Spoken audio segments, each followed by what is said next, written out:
So hello guys, welcome back to the new video of Tech Yorker. In this video, I will guide you with how you can fix DND turning on automatically on iPhone. So many users have faced this issue. They have complained about DND turning on automatically on their iPhone.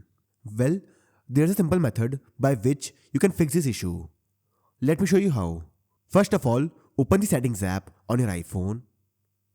Now scroll down and tap on focus.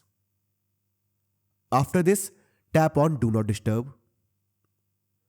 Now here scroll down. Now as you can see here, a schedule is set up here. Now this means DND will turn on automatically at the set time. So all you have to do is disable or delete the schedule. For this, tap on it.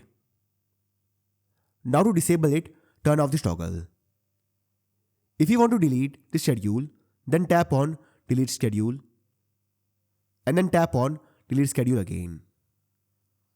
And this will delete it. So this is how you can fix DND turning on automatically on iPhone. So I hope you find this video useful.